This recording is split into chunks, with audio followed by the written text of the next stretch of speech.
একদিকে Russia Ukraine, অপরদিকে Iran Israel যুক্তরাষ্ট্র জুড়ে চলছে তৃতীয় বিশ্বযুদ্ধের উত্তেজনা।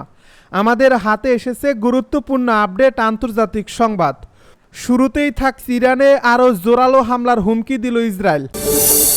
এদিকে সেনা প্রধানের হুঙ্কার, 1 ইঞ্চি মাটিও ছাড়বে না ইরান। জানিয়ে দিব খাবারের জন্য দাঁড়িয়ে থাকা শিশুদের হত্যা করল ইসরায়েলি বাহিনী। এদিকে অস্ত্র সমর্পণ শুরু করছে কুর্দি বিদ্রোহীরা। সব শেষে জানিয়ে দিব নিজেদের পোতামাইনের বিস্ফোরণে ইসরায়েলি সেনা নিহত। এতক্ষণ শুনছিলেন আপডেট আন্তর্জাতিক সংবাদের শিরোনাম, এবারে বিস্তারিত। তবে তার আগে অনুরোধ রইল ভিডিওটিতে একটি লাইক এবং কমেন্ট করে জানিয়ে দিন ভিডিও সম্পর্কে আপনার মূল্যবান মতামত। আরও জানিয়ে দিন ভিডিওটি কোথা থেকে দেখছেন বা কোন জেলা থেকে দেখছেন। ইরানে আরও জোরালো হামলার হুমকি দিল ইসরায়েল। ইরানে আবার হামলা চালানোর হুমকি দিয়েছে ইসরায়েল। দেশটির প্রতিরক্ষামন্ত্রী ইসরায়েল কাতস হুঁশিয়ারি দিয়ে বলেছেন, এবারের হামলায় আরও বেশি শক্তি প্রয়োগ করা হবে। গতকাল বৃহস্পতিবার ইসরায়েলি বিমান বাহিনীর একটি অনুষ্ঠানে এ কথাগুলো বলেন তিনি আরও বলেন, তিনি এমন সময়ে এ বক্তব্য দিলেন যখন ইরান ও ইসরায়েলের মধ্যে যুদ্ধবিরতি চলছে।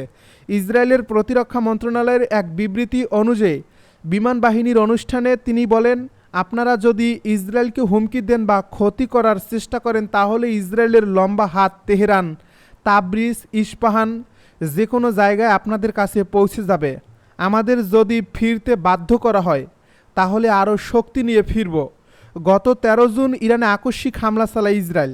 এরপর থেকে দুই দেশের মধ্যে পাল্টাপাল্টি হামলা চলছিল।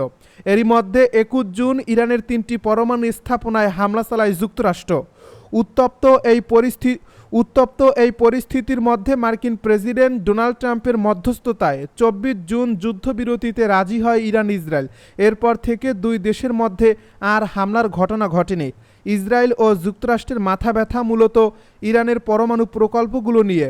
প্রকল্পগুলো শান্তিপূর্ণ কাজে ব্যবহার করা হচ্ছে বলে ইরান দাবি করলেও যুক্তরাষ্ট্র ও ইসরায়েলের অভিযোগে পরমাণু অস্ত্র তৈরির দিকে এগোচ্ছে তেহরান।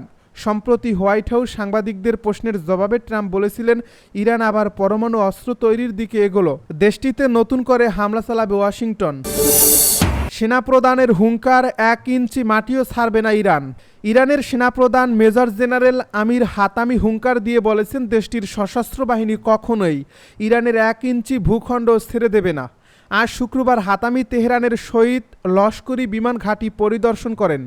ইরানি সেনাবাহিনীর সমন্বয় বিষয়ক উপপ্রধান রিয়ার অ্যাডমিরাল হাবিবুল্লাহ শায়ারি এবং বিমান বাহিনীর কমান্ডার ব্রিগেডিয়ার জেনারেল হামিদ ওয়াহেদিও সাথে থেকে ঘাঁটির যুদ্ধ প্রস্তুতি মূল্যায়ন করেন।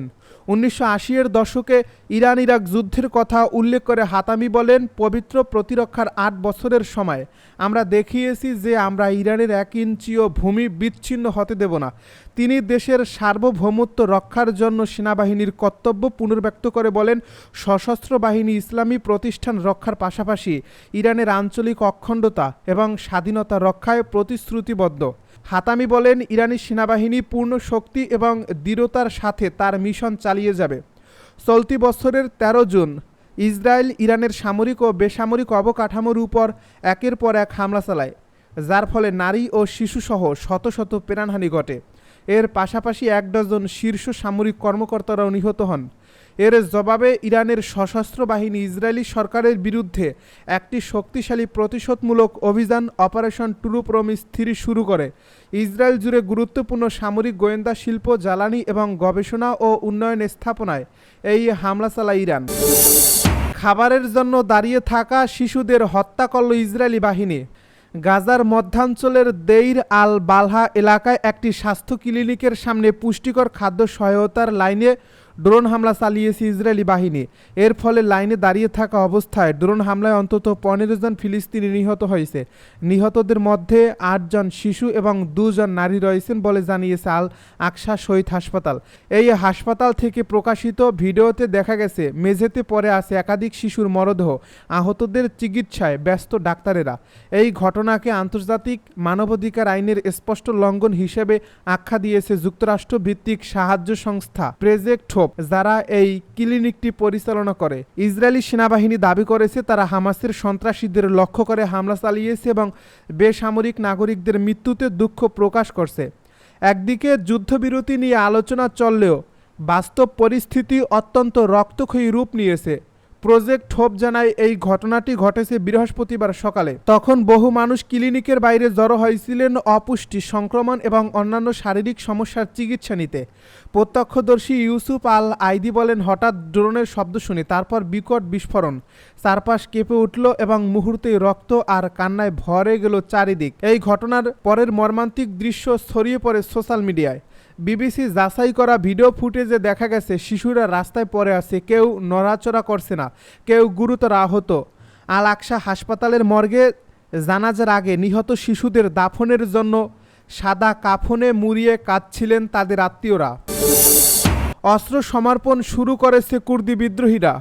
কুর্দি বিদ্রোহী সংগঠন কুর্দিস্তান ওয়ার্কার্স পার্টির সদস্যরা আনুষ্ঠানিকভাবে অস্ত্র সমর্পণ শুরু করছেন। আজ শুক্রবার ইরাকের কুর্দি অধ্যুষিত উত্তরাঞ্চলে এই অস্ত্র সমর্পণ শুরু হয়। এর মধ্য দিয়ে তুরস্কের বিরুদ্ধে পিকেকের প্রায় 4 দশকের সশস্ত্র সংগ্রামের ইতি ঘটতে যাচ্ছে। এ সংঘাতে 40,000-এর বেশি মানুষ নিহত হয়েছেন। তাদের অস্ত্র সমর্পণের উপলক্ষে সোলাইমানিয়ায় ছোট আকারের আনুষ্ঠানিকতার আয়োজন করা হয়। ইরাক ও কুর্দি কর্মকর্তাদের পাশাপাশি এ সময় তুরস্কের কয়েকজন কর্মকর্তাও উপস্থিত ছিলেন। এ অনুষ্ঠান ঘিরে কঠোর নিরাপত্তার ব্যবস্থা করা হয়। চলতি গ্রীষ্ম জুড়ে নিরস্ত্রীকরণের এ প্রতীকী আনুষ্ঠানিকতা চলবে। নিজেদের পোতা মাইনের বিস্ফোরণে ইসরায়েলি সেনা নিহত। দখলদার ইসরায়েলি বাহিনীর একটি মাইন বিস্ফোরণে গাজায় এক সেনা নিহত হয়েছে। নিহত সেনার নাম ক্যাপ্টেন রি বিরান।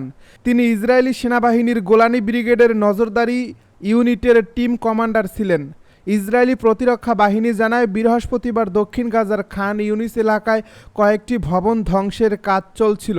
সেনাদের দাবি, ওই ভবনগুলো হামাসের ব্যবহারধীন ছিল বলে সন্দেহ করা হচ্ছিল, যার ফলে ওই ভবনগুলোতে মাইন পুঁতে ধ্বংসের সিদ্ধান্ত নেয় আইডিএফ। আইডিএফের প্রাথমিক তথ্যমতে মাইন স্থাপনের প্রায় 2 ঘন্টা পর হঠাৎ সেখানে বিস্ফোরণ ঘটে। এতে গুরুতর আহত হন ক্যাপ্টেন বিরান।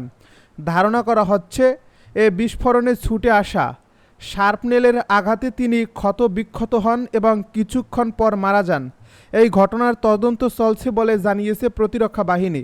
এর 1 সপ্তাহ আগেও গাজায় এক দখলদার ইসরায়েলি বুলডোজার চালককে হত্যা করেন হামাস যোদ্ধারা।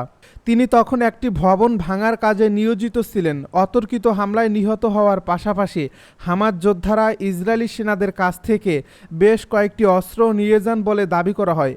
গাজায় ইসরায়েলের চলমান আগ্রাসনে প্রতিরোধ গড়ে তুলছে ফিলিস্তিনি প্রতিরোধ সংগঠনগুলো, বিশেষ করে হামাস। দখলদার বাহিনীর এমন বন্ধুত্বপূর্ণ আগুনে হতাহতের ঘটনা সাম্প্রতিক সময়ে বেড়েছে বলেও পর্যবেক্ষকদের ধারণা।